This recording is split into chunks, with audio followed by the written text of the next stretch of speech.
nos dejan vivir en San Cristóbal simplemente, si nos dejan sin lujo, sin gastar modestamente, Los Pinos acabó, la etapa terminó, ¿quién lo diría?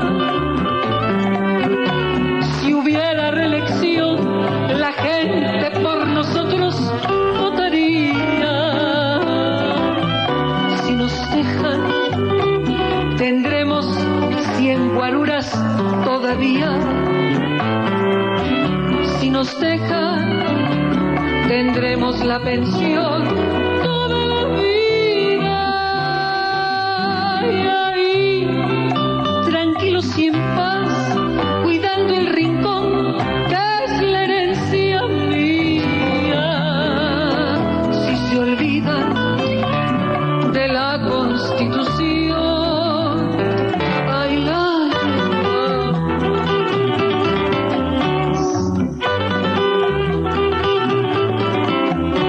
si nos dejan, podemos gobernar hasta en el cielo. Si nos dejan, podemos ser de la chusma el modelo.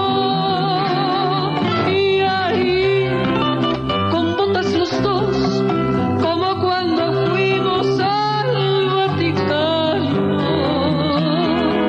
Si nos dejan y olvidan lo que en México pasó, ahí nos vamos. Si nos dejan, de todas las ganancias de los dos nos olvidamos y ya chingamos. Si nos dejan,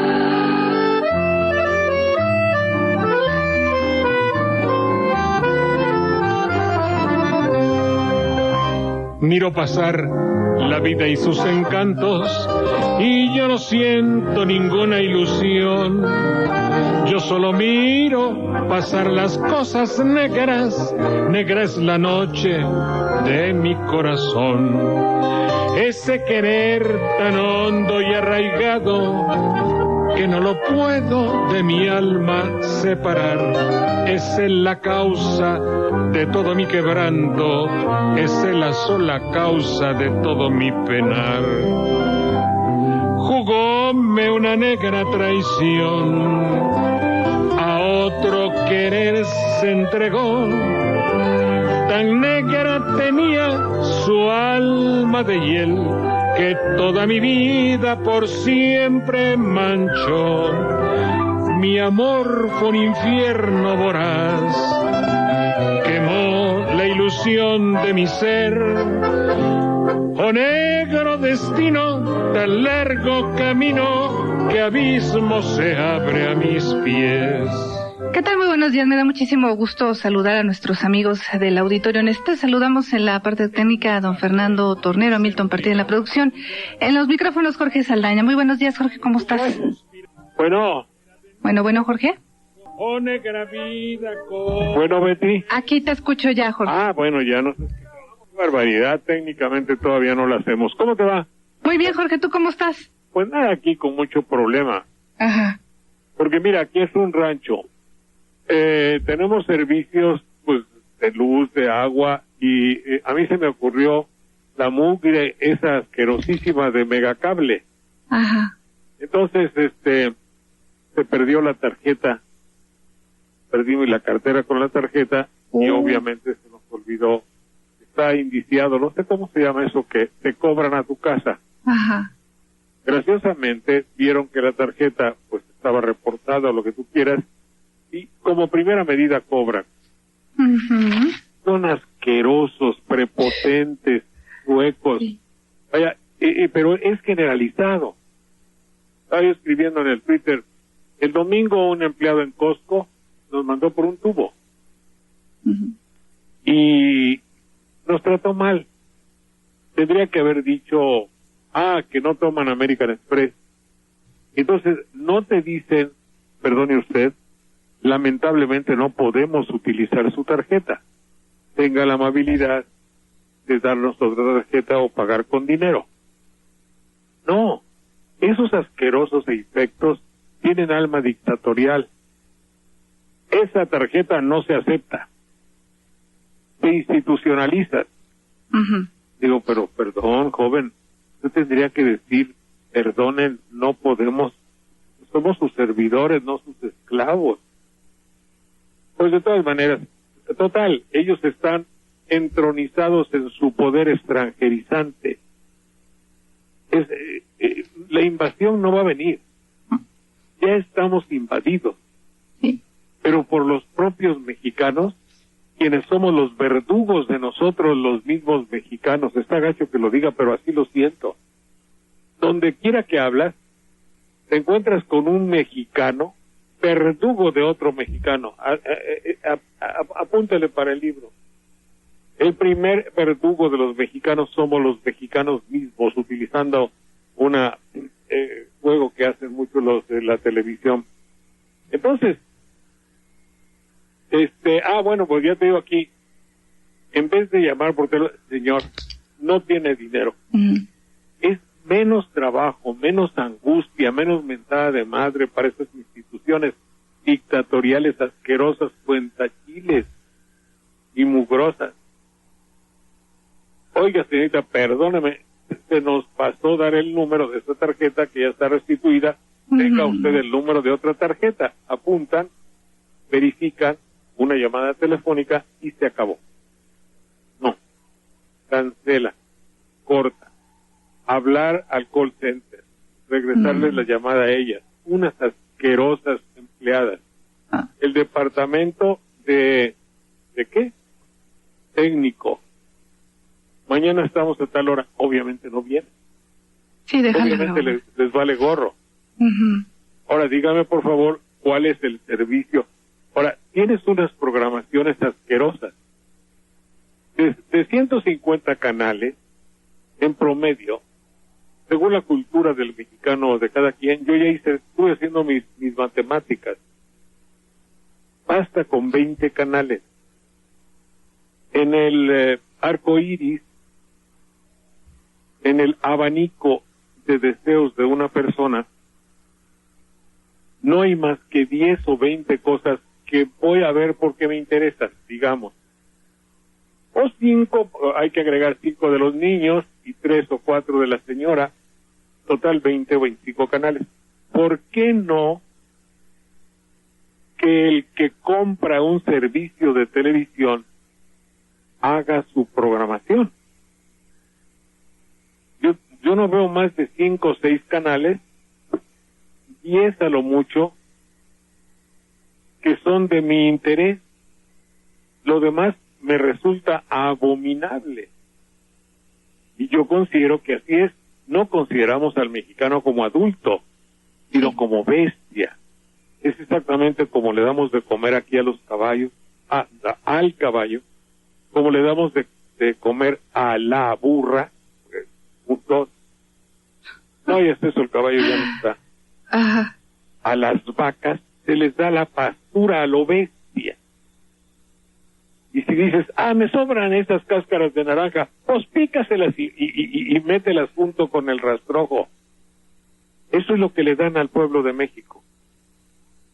Ahora, haga usted de cuenta que la vaca dijera, oye, por favor, no me des estas naranjas, estas cáscaras. Están echadas a perder, ¿no? No, pues tú no puedes protestar, te friegas. Y no hay comida hasta tal día. Ese es el trato que les da, por nombre creo que se llama megacable o mugrecable, no sé qué cosa. Ni sé tampoco de quién es, ni importa, vaya. Pero si pudiera yo quitaba esa mugre.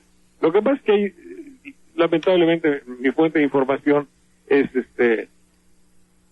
todos los noticieros. Las noticias. Que además, tendría que haber un noticiero sin comerciales.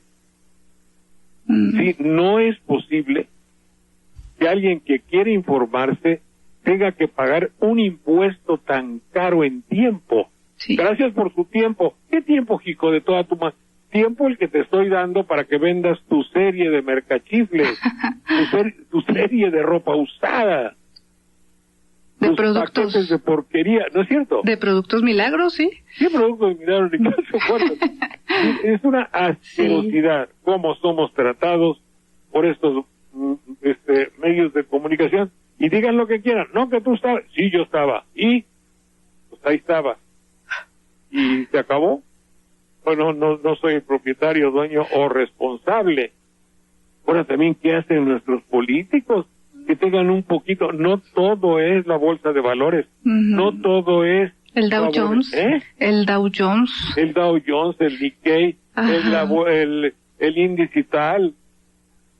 Se llenan la boca para decir, hemos aumentado el turismo, tengas aumentado el turismo. A ver si los índices macroeconómicos van a la alza y nosotros qué macroeconómicos ni nada. Bueno. Oye, pero así como protestan las televisoras de las altas tarifas de Teléfonos de México, pues hay que protestar por las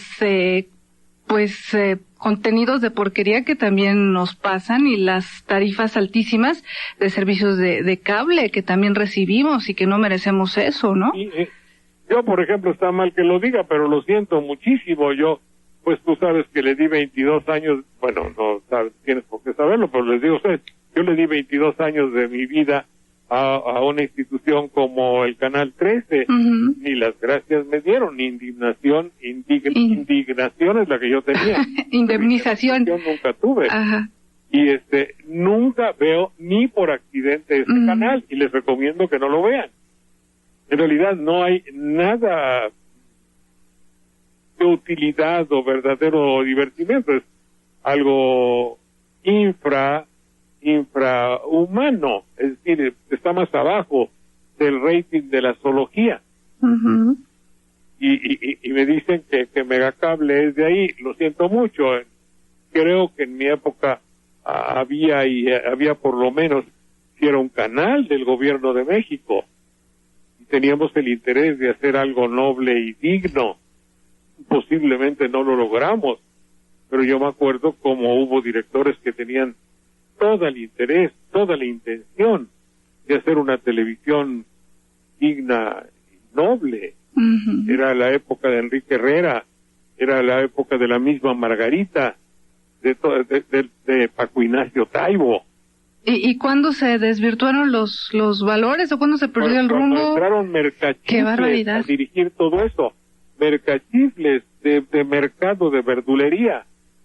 No se puede, no puede ser compatible la dirección espiritual de un pueblo a la mercadería y verdulería de vender y de usted tiene la razón y coopere para que yo me luzca y dé dinero y no sé cuántas babosadas que había en mi época empezaba a ver y ya se vendió y ya.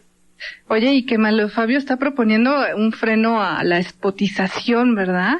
¿Un qué? Un freno a la espotización, ahora que pues de las campañas se facturó, es decir, la espotización, pero ellos la inventaron. Pues sí, ¿cómo le vamos a creer al señor Malo Pero Fabio? No es que le creamos o no, sí. Ellos inventaron la espotización. Ellos, mira, ayer se lo dijo,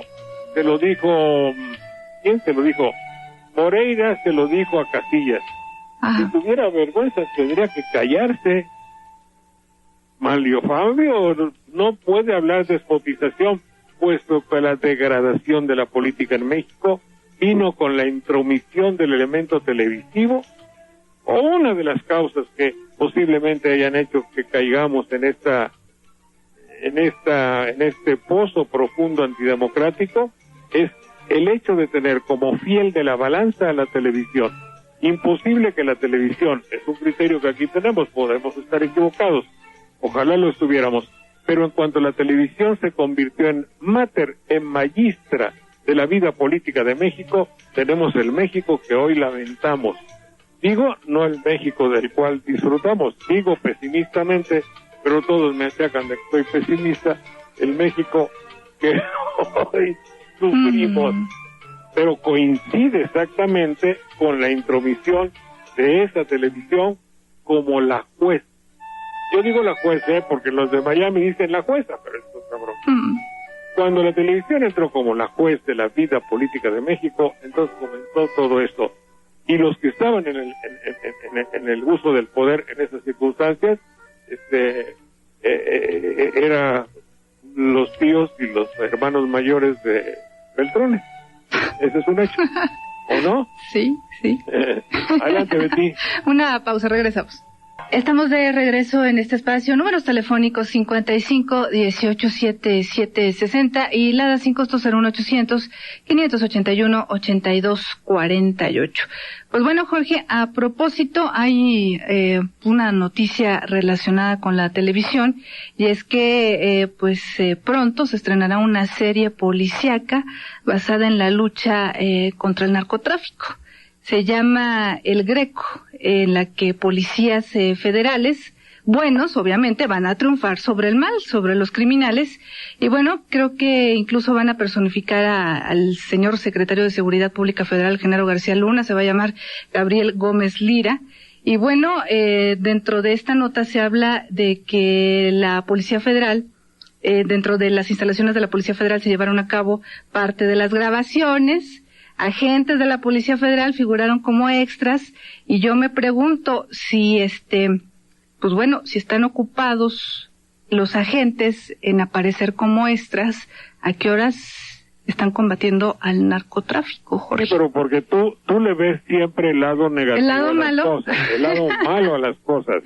Ajá. Lo que debías de decir, vemos pues que las prácticas y los ensayos y ese largo sueño acariciado de un político o policía de convertirse en actor televisivo, ajá, rinde frutos. Se hizo como, ¿cómo diría yo? Como terreno de pruebas, sí. La película es de Presunto Culpable. Ajá. Hicieron esa película para ensayar la serie que tú estás diciendo.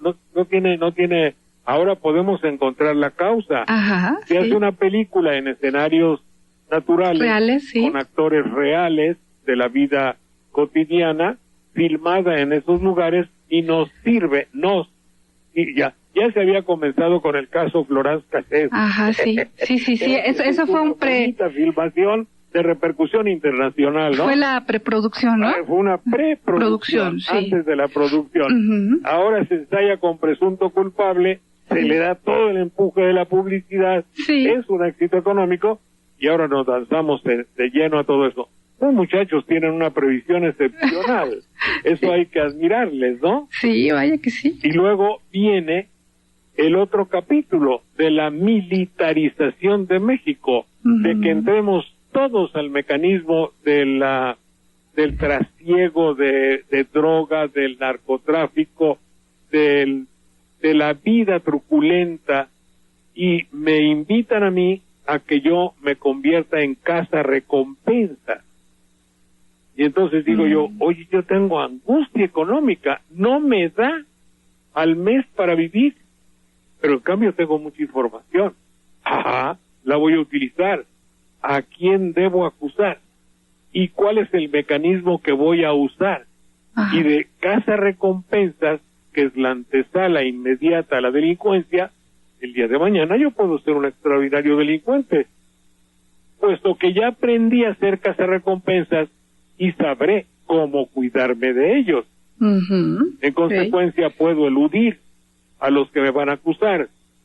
Y a los policías, pues yo tengo muchos policías compadres con los cuales somos con Apaches, y ahí vamos a medias. Es la delincuentización del país. Sí. Sí, porque hasta hay una serie en Estados Unidos de cazarrecompensas. A mí me encanta porque yo amo todo lo truculento, turbio y terrible, y yo lo veo, ¿eh? Sí. Bien, señoras y señores, si eres tan amable, Betty, ajá, tengo conmigo al licenciado Emilio Álvarez y Casa. Mucho gusto, licenciado. Jorge, un gusto. Mucho gusto saludarte. Muy buenos días. Y después de no sé cuántos años desde niño que no te veía. Desde la casa de los muchachos. Hazte un favor. Que fue mi premier mundial. Allí en Canal 13. Yo estudiaba muy cerca en Licencia H Sur. Sí, y algún día fui a dar a tu programa, Jorge, y qué gusto volverte a encontrar. Bueno, pues mira, la casa de los muchachos, te guardo gratísimos recuerdos de ahora ver hombres hechos y derechos, unos en la política, otros quién sabe dónde, pero algunos en la política, en la abogacía, hay varios, y señoras ya con hijos también, de este programa, que era muy simple, confrontar y tratar a los muchachos, tú serás testigo, sí, cómo no, pero no para explotarlos, ni para imponerles modas americanas, ni mucho menos, sino para ver algo que en la televisión es punible, es decir, para ver qué pensaban. Y obviamente por eso me corrieron, pues imagínese usted, de presentar en la televisión lo que la gente pensaba. Mi querido Emilio, hemos sabido de tus incursiones nobilísimas y dignas en la defensa de los derechos humanos. Ya terminaste, ¿verdad? Terminé, estuve 8 años al cargo de la Comisión de Derechos Humanos del Distrito Federal. Sí. Estuve primero en los 90 en CENCOS, el Centro Nacional de Comunicación Social, que fundaron mis padres, José Álvarez y Casa y Luis Longoria. ¿Cómo no? Y luego fui 3 años consejero electoral cuando en la Ciudad de México se empezaron a organizar elecciones por una autoridad propia. La Ciudad de México no tenía una autoridad electoral. Era por dedazo, la famosa figura del regente. No le llamamos dedazo. Era un mecanismo ejecutivo de toma de decisiones. Sí. Un mecanismo ejecutivo digital. De tecnología de punta.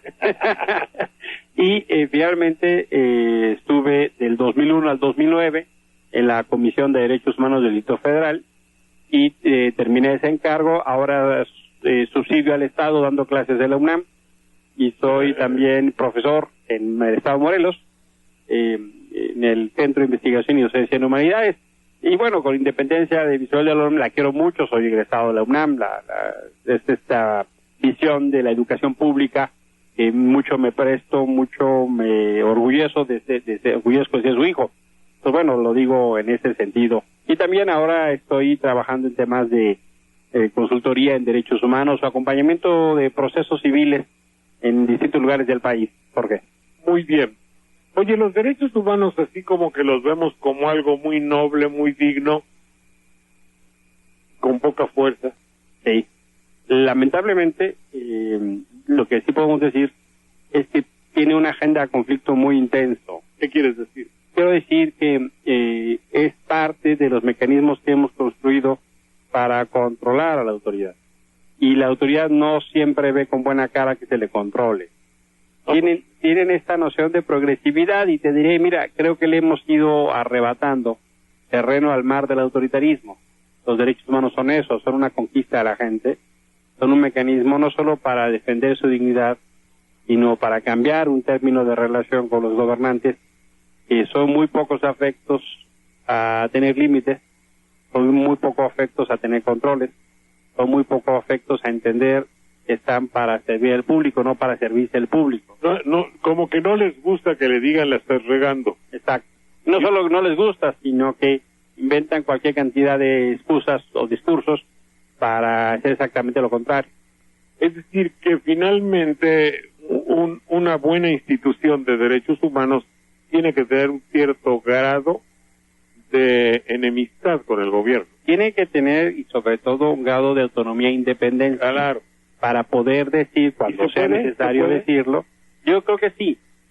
Al menos mi experiencia así fue. Pero claro, esa autonomía e independencia utilizada sobre todo para proteger a las víctimas, que ese es el factor fundamental de una comisión de derechos humanos, llega a generar muchas incomodidades. Y ahí hay que tener mucha claridad, Jorge. Una comisión de derechos humanos no puede ser neutral, porque una vez que tiene la convicción de que hay una víctima, su papel es estar con la víctima. Puede ser imparcial en la investigación, pero no puede ser neutral, porque hay un desequilibrio de poder de quien abusa de su poder como funcionario, policía, miembro de una institución de seguridad, un reclusorio, una dependencia pública, a una persona que solicitó o hizo algún trámite o fue víctima de un abuso. Ahí entonces las comisiones tienen que defender a las víctimas. El problema de México es que hay una falla de origen, donde en lugar de atender víctimas creen que se atienden expedientes. Esto le llaman quejoso a las personas. Es esta idea de que en lugar de ejercer derechos se administran problemas. Sí, el hecho de decir el quejoso es igual que le dijeran esto es molesto, hijo, quién sabe qué. Exacto. Exacto. Es decir, ya hay un prejuicio. Se traslada el trámite a la persona y no se entiende entonces el sentido de esa institución. Hoy tenemos 33 de ese tipo de instituciones y cada año nos cuestan más de 2,000 millones de pesos, Jorge. Bueno, estarían bien empleados, diría el gobierno, si sirven de una manera escenográfica para decirle al mundo, aquí somos un territorio de derechos humanos. ¿Para qué sirven, gobierno, los derechos humanos? Bueno, turísticamente son muy útiles porque en otros países saben que hay derechos humanos. Oye, pero si es que ha fallado, eso no importa. Y lamentablemente, ante el avance ético y político de los derechos humanos, hace 40, 50 años era difícil hablar de ese concepto.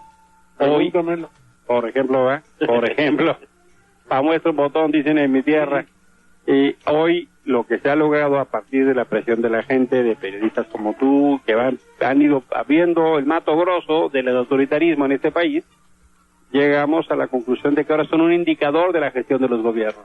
Por eso los gobiernos son tan sensibles, porque aunque no les guste, es una manera de algo poner... Algo queda. Y no solo en México, sino a nivel internacional. Y también ahora es un mecanismo del respeto a los derechos humanos, también inclusive en la lógica de la calificación a nivel internacional de los gobiernos.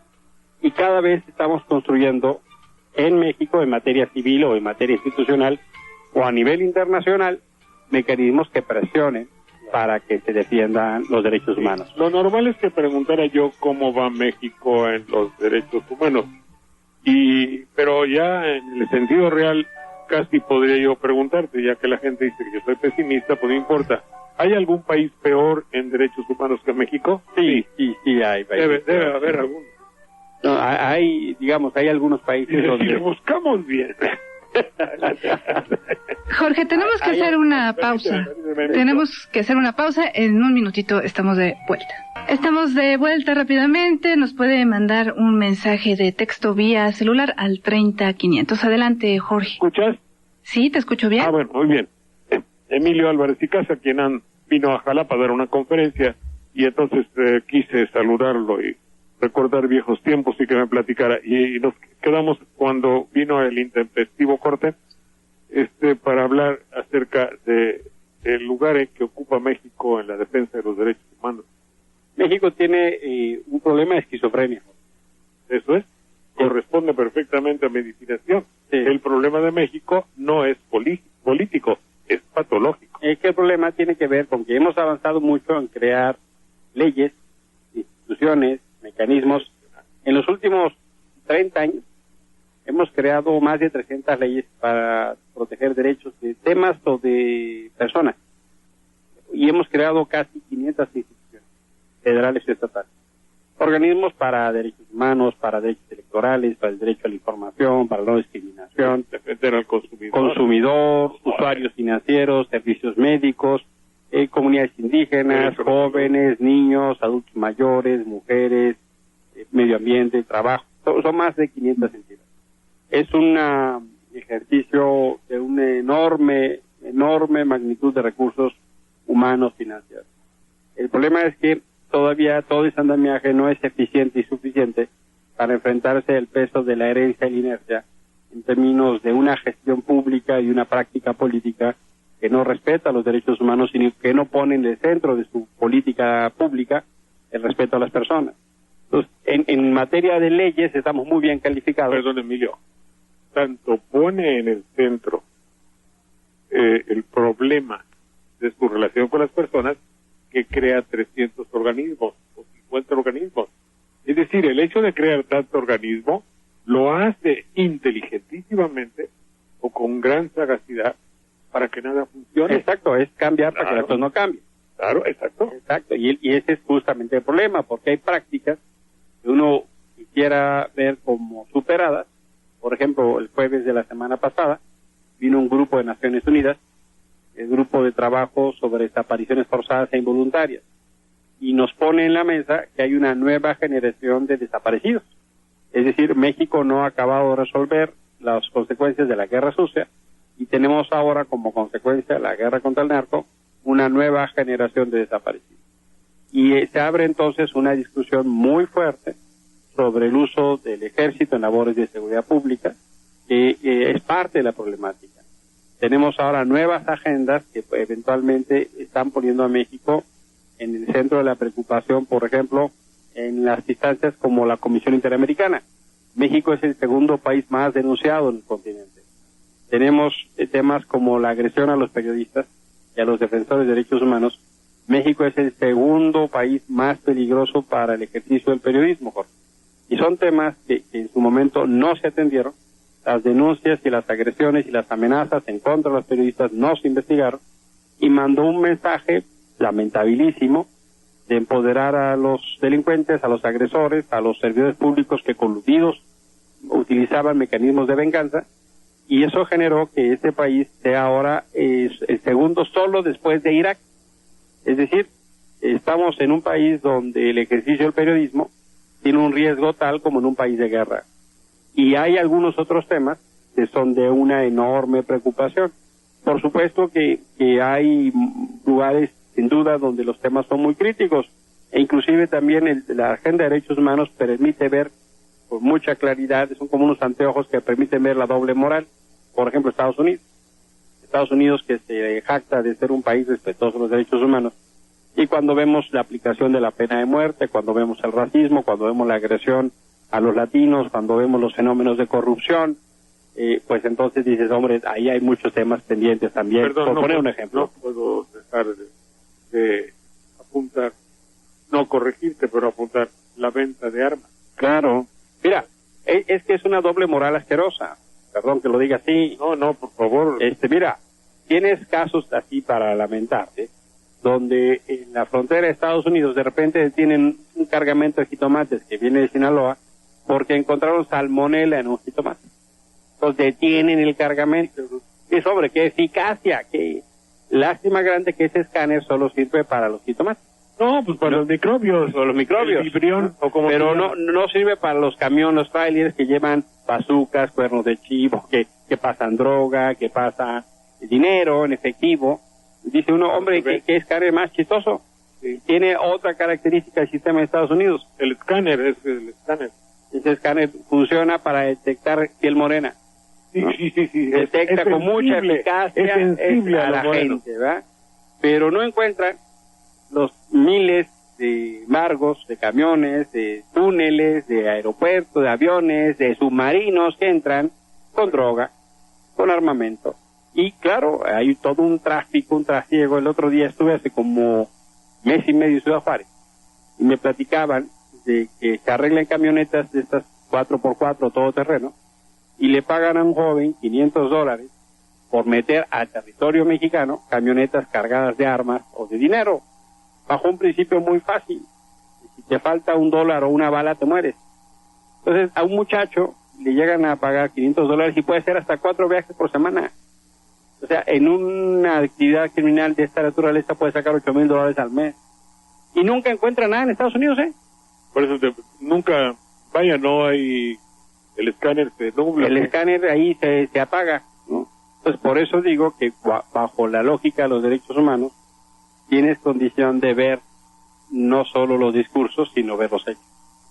Y ahí es cuando ves que hay problemas severos en nuestro país y en otros países. Pero cuando una institución como de derechos humanos tiene la posibilidad de defender totalmente al pueblo y nosotros vemos que la resultante es que haga recomendaciones de video, francamente, ¿cómo le puedes recomendar a alguien de tal fortaleza hacerle una recomendación y no sabe disuadir, si sabe solamente obedecer, si sus criterios no son flexibles a la inteligencia humana?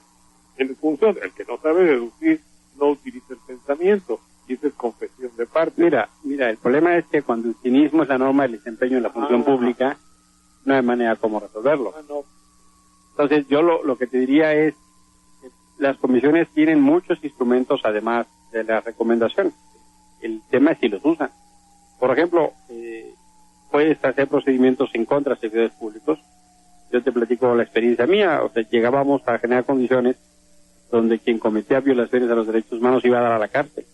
O sea, porque dábamos procedimientos administrativos o penales y se le daba seguimiento.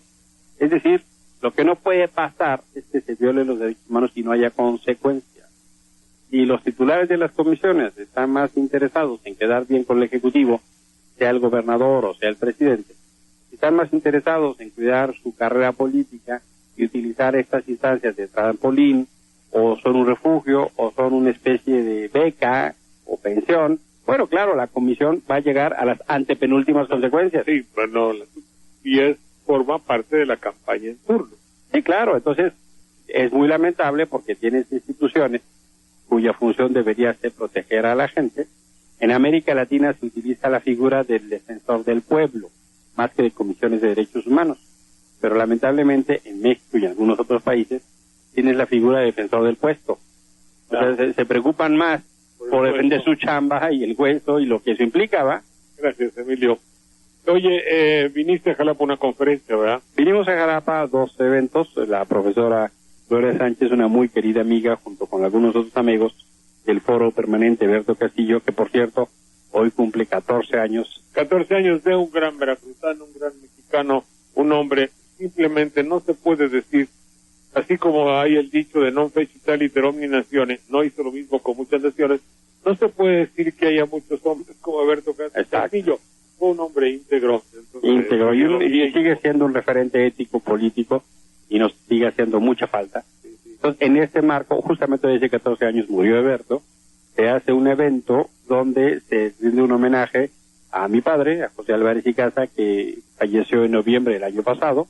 Una serie de amigos aquí veracruzanos, jalapeños, deciden organizar un homenaje, y en el marco de ese homenaje me invitan a dar una conferencia sobre los derechos humanos en México. Y por eso tengo el gusto, el agrado, la alegría, además de estar contigo aquí en Jalapa. Eres muy amable y aprovecho para saludar a la señora Longoria, claro, su mamá. Y cuéntanos, señora, ¿cómo está usted? Bienvenida a su humilde casa, como dicen en Banderilla. Cuéntanos un poquito acerca de su lucha en los derechos humanos. Mire, Jorge, en realidad yo solo acompañé a mi esposa. No. Pues eso es muy noble. Dicen que detrás de un hombre... obviamente está usted. Una mujer. Yo digo que no estaba detrás, yo estaba junto. Porque creo que sí lo acompañé. Si fuera usted así actualizada, diría, yo iba adelante. No, tanto no, pero sí lo acompañé, estuve a su lado y lo apoyé en todo lo que él hacía, porque yo pensaba igual. Teníamos los mismos ideales de defender al pobre, al marginado, a los indígenas, y cuando fundó Cencos, pues me quedé a trabajar con él ahí más de 30 años.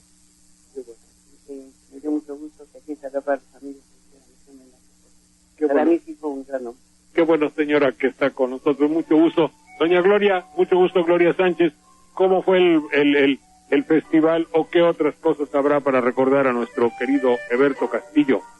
Bueno, Jorge, pues además de la ofrenda en su monumento que está aquí en Jalapa, en el circuito Tajín, la ofrenda floral, pues queremos hacer una publicación con los materiales del homenaje a Pepe.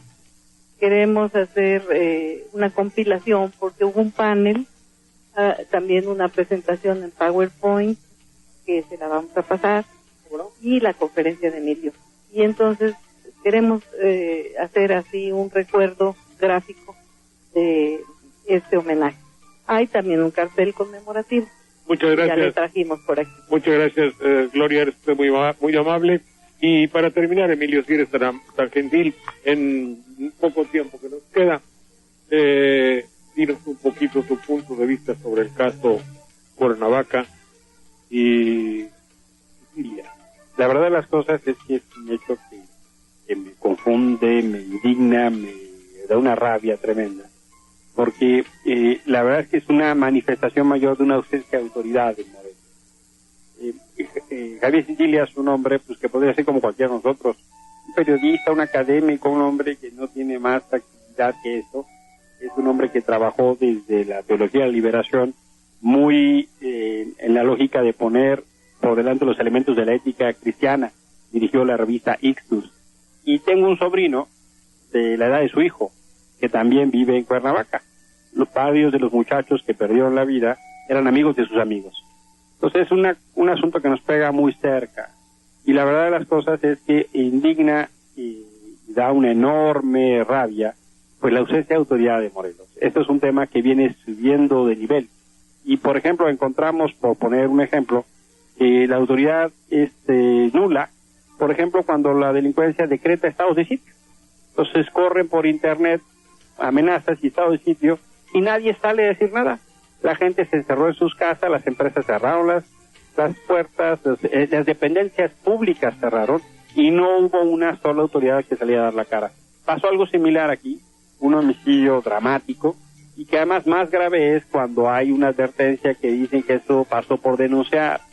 Este tipo de cosas requeriría una respuesta del Estado de esa magnitud, porque al no responder, la amenaza no solo es individual, sino es colectiva, es decir, es una especie de acto dinamitero a la confianza de la gente en las instituciones de seguridad, que de por sí ya la gente no confía mucho en las instituciones de seguridad. Entonces decir que eso le pasó a una persona por denunciar, pues ¿quién va a denunciar ahora?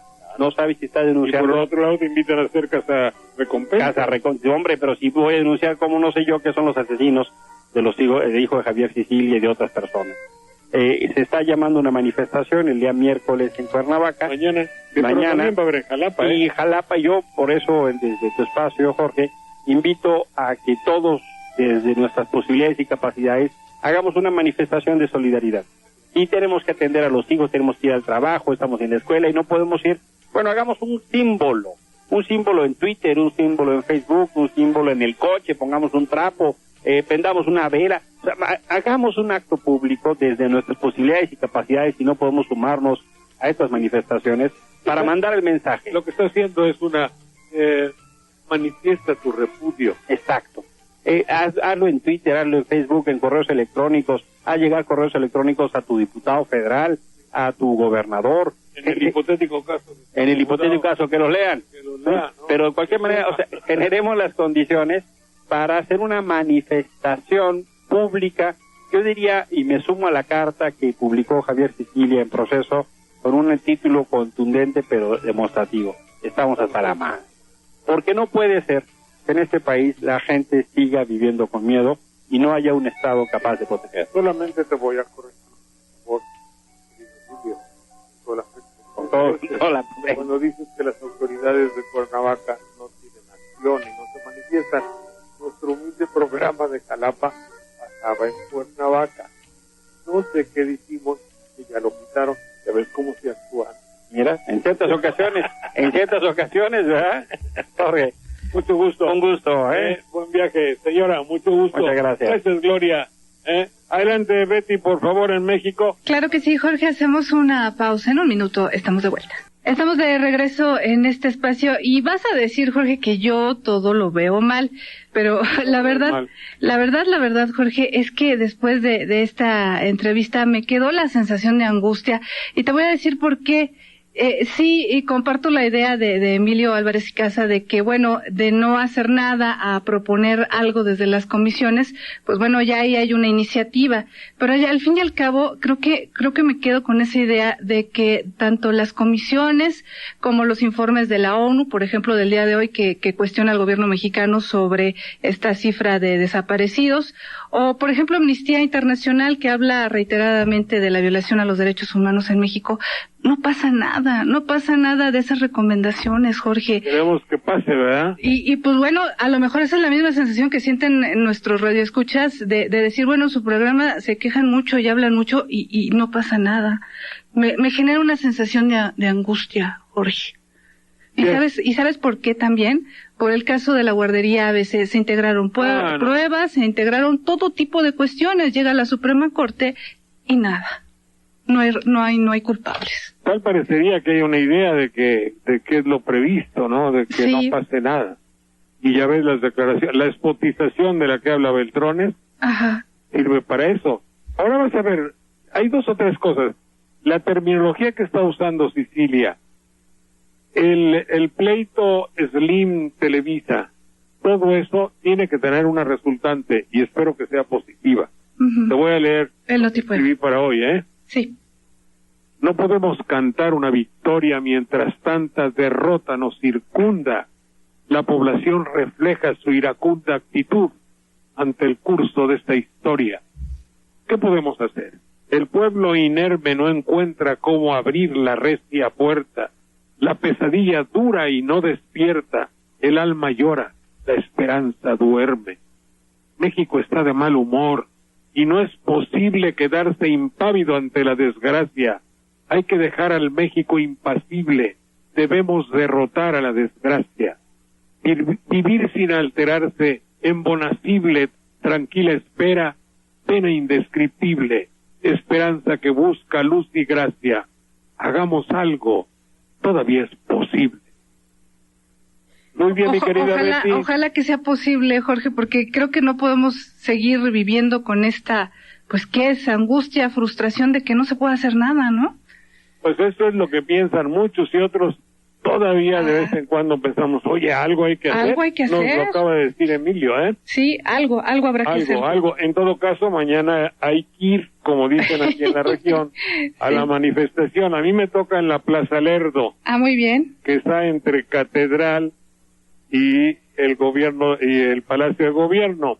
Es a las 5:30 por si alguna persona de casualidad nos oye por la región de Jalapa. Muy bien, Jorge. Y en otros lugares también hay una lista como de 20 ciudades de México en las cuales habrá esta manifestación para decir, no me gusta decir ya basta porque es un término que se ha usado en los últimos 80 años. Por eso el término que propone Cecilia es muy evidente, muy lógico y muy adecuado.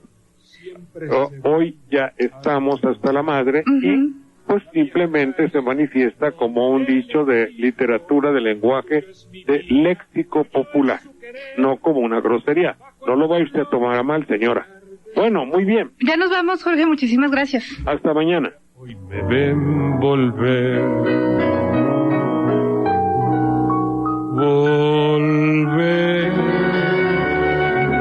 con la frente marchita, las nieves del tiempo platearon.